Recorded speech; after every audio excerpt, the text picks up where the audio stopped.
ఈరోజు అంబేద్కర్ కాలనీలో బాబాసాహెబ్ అంబేద్కర్ గారి 133వ జయంతి ఉత్సవాల కార్యక్రమానికి హాజరైన ప్రతి ఒక్కరికి జై భీములు నమస్కారాలు. డాక్టర్ బాబాసాహెబ్ అంబేద్కర్ గారు ఏప్రిల్ 14 అనగా ఈరోజు జన్మించినటువంటి రోజు. అందుకే ఏప్రిల్ 14 నాడు మనం దేశవ్యాప్తంగా ప్రపంచవ్యాప్తంగా వీరి యొక్క జన్మదిన వేడుకలను జరుపుకుంటున్నాము. అందులో భాగంగా మన కాలనీలో జరుపుకుంటున్నాం. బాబాసాహెబ్ అంబేద్కర్ గారు 1891 సంవత్సరంలో జన్మించిన తర్వాత ఎంత కష్టాలను అనుభవించినంటే బాల్యంలోనే ఆయన పుట్టిన 6 సంవత్సరాల వయసు వచ్చేసరికి వాళ్ళ అమ్మగారు భీమాబాయి గారు చనిపోవడం జరిగింది. 6 సంవత్సరాల వయసులో తల్లి చనిపోతే తండ్రి పాలనలోనే పెరిగినటువంటి బాబాసాహెబ్ అంబేద్కర్ గారు అనేక కష్టాలను ఎదుర్కొని చదువును ప్రారంభించిండు.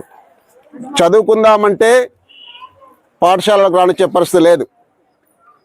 చదువు అందరూ క్లాస్ రూమ్లో తరగతి గదిలో బెంచీల మీద డెస్క్ టేబుల్ మీద కూర్చొని చదువుకుంటే డాక్టర్ బాబాసాహెబ్ అంబేద్కర్ గారు ఆ చిన్న వయసులోనే బడి కిటికీల దగ్గర కూర్చొని చదువుకోవడం జరిగింది.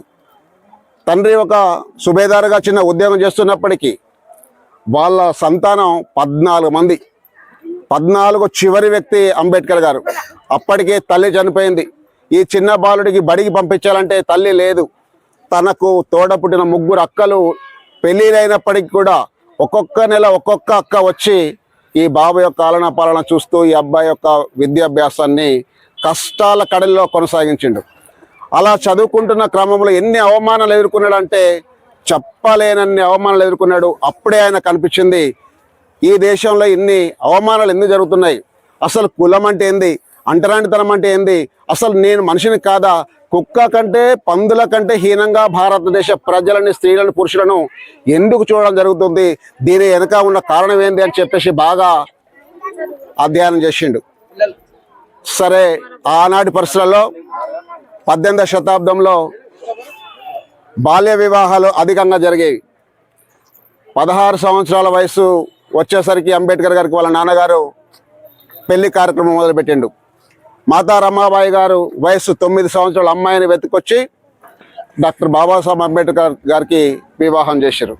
వివాహం చేయాలంటే ఆ రోజులలో ఫంక్షన్ హాల్స్ లేవు, పెద్ద మండపాలు ఏర్పాటు చేసే కార్యక్రమం లేదు. చేపల మార్కెట్లో రాత్రి 12 గంటలకి బాబాసాహెబ్ అంబేద్కర్ గారికి మాతా రమాబాయి గారికి చేపల మార్కెట్లో వివాహం చేసి తెల్లారే వరకే ఆ పెళ్లి కార్యక్రమం ముగించి ఎక్కడో అక్కడ వెళ్ళిపోవడం జరిగింది. అంటే ఆ రోజు నిజంగా కనుక మనం పెద్ద ఎత్తున పెళ్ళిళ్ళు చేసుకుంటే నిషేధం ఉంది, నిర్బంధం ఉంది, కొట్టేవారు, హింసించేవారు, చదువుకొనిచ్చేవారు కాదు, చదువుకుంటే నాలుక కోసేవారు, చదువు చెబుతూ ఎవరైనా వింటే చెవుల్లో సీసం పోసేవారు, ఇంకా ఏదైనా చేయరాని పని చేస్తే వారిని ఆ ఊర్లో ఉండనిచ్చేవారు. అలాంటి పరిస్థితుల్లో డాక్టర్ బాబాసాహెబ్ అంబేద్కర్ గారు 10th మెట్రికులేషన్ పాస్ అయ్యిండు, ఇంటర్మీడియట్ పాస్ అయ్యిండు, డిగ్రీ పాస్ అయ్యిండు. ఆ చదువుకు ఎవరు ప్రేరణ కలిగించారంటే తన భార్య అయినటువంటి రమాబాయి గారి యొక్క ప్రేరణ ప్రోత్సాహం వలన ఈ దేశంలో నాకున్న ఆస్తి అంటే ఇక భార్య కాదు, పిల్లలు కాదు, సంపాదన కాదు, ఈ దేశంలో ఉన్న ప్రజలందరినీ అంటరానితనాన్ని దూరంగా ఉంచాలి, ప్రజలందరికీ సమాన హక్కులు కల్పించాలి, ప్రజలందరికీ స్వేచ్ఛా సమానత్వాలు ఇవ్వాలని వారి మనసులో నాటుకొని పోయింది. అందుకోసం ఆయన ఏం చేసిందంటే విదేశీ విద్యను పొందాలి, ఎక్కువ జ్ఞానాన్ని పొందాలి అని చెప్పేసి బరోడా మహారాజు గారి యొక్క స్కాలర్షిప్ని తీసుకొని విదేశాలకు వెళ్ళిండు. విదేశాలలో చదువుకున్నాడు. అక్కడ అనేక పిహెచ్డీలు పొందిండు. ఈ దేశంలో ఎవరు పొందినటువంటి పట్టాలు, చదువులు ఎవరు చదివారు అంటే డాక్టర్ బాబాసాహెబ్ అంబేద్కర్ చదివిండ్రు. ఆ రోజులలో ఒక ప్రాంతం నుంచి ఒక ప్రాంతానికి పోయేటందుకు మనకు బస్సు సౌకర్యం లేదు, బస్సు ఎక్కే అవకాశం లేదు. అయినా ఆ కాలంలోనే ఆయన లండన్ వెళ్ళిండు, కేంబ్రిడ్జ్ విశ్వవిద్యాలయంలో చదువుకొని అక్కడ ప్రభుత్వంతో శబాస్ అనిపించుకొని వచ్చినటువంటి ఏకైక వ్యక్తి డాక్టర్ బాబాసాహెబ్ అంబేద్కర్. ఆ కేంబ్రిడ్జ్ యూనివర్సిటీలో ఇప్పటికీ డాక్టర్ బాబాసాహెబ్ అంబేద్కర్ గారి యొక్క విగ్రహం పెట్టి అక్కడ రాయడం జరిగింది. ఇలాంటి విద్యార్థి మా కళాశాలలో చదవడం మాకు చాలా గర్వంగా ఉన్నది అని చెప్పేసి రాయబడింది. ఆయన యొక్క పుట్టిన రోజు వేడుకలను ఇప్పటికీ ప్రపంచవ్యాప్తంగా జరుపుకుంటారు. మరి ఆ బాలుని యొక్క మన పిల్లలు మనమందరం కూడా అనేక కళాశాలలు చదువుకున్నాం, డిస్టెన్స్ చదువుకున్నాం, గోల్డ్ మెడల్ వచ్చేసింది. కానీ మన బొమ్మ ఏ పాఠశాల మెయిన్ గేట్ కాడ పెట్టలే ఇప్పటికీ. ఎందుకు మరి నాకు పెట్టిండ్రంటే ఈయన ఎంతో మేధావి. అక్కడ ఇంతకుముందు మన మిత్రుడు చెప్పిండు, మనం 2 గంటలు చదివితే 5 గంటలు 6 గంటలు రెస్ట్ తీసుకుంటాం. కానీ డాక్టర్ బాబాసాహెబ్ అంబేద్కర్ గారు 16 గంటలు నిత్యం చదివేవాడు.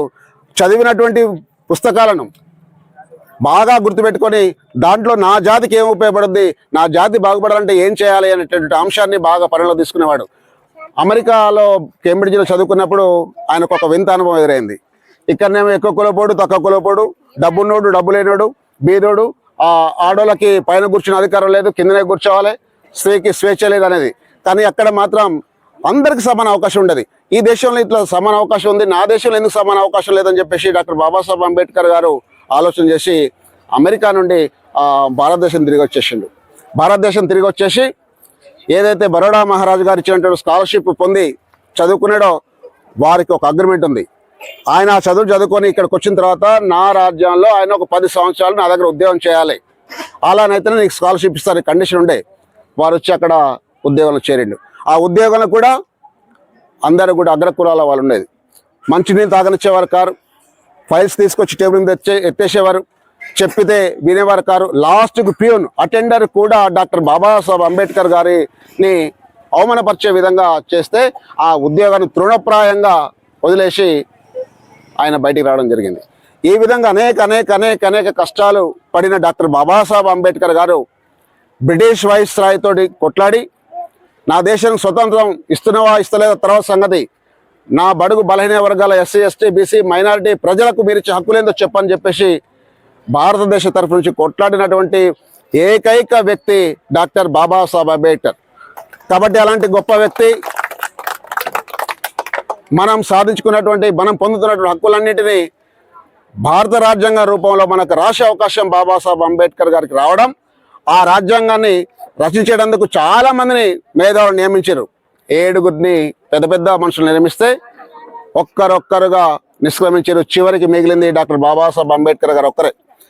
ఈ రాజ్యాంగాన్ని రాసేటందుకు అనేక దేశాల రాజ్యాంగాన్ని చదువుకోవడం, ఆ రాజ్యాంగంలో ఉన్నటువంటి మౌలిక సూత్రాలను, మూల సూత్రాలను, ఆదేశ సూత్రాలను తీసుకోవడం, వాటన్నిటిని క్రోడీకరించి 2 సంవత్సరాల 11 నెలల 18 రోజులు కష్టపడి అహర్నిశలు కష్టపడి ఈ భారత రాజ్యాంగాన్ని రచించిండు. కాబట్టి ఈ భారతదేశ ప్రజలమైన మనము డాక్టర్ బాబాసాహెబ్ అంబేద్కర్ గారికి రుణపడి ఉన్నాం.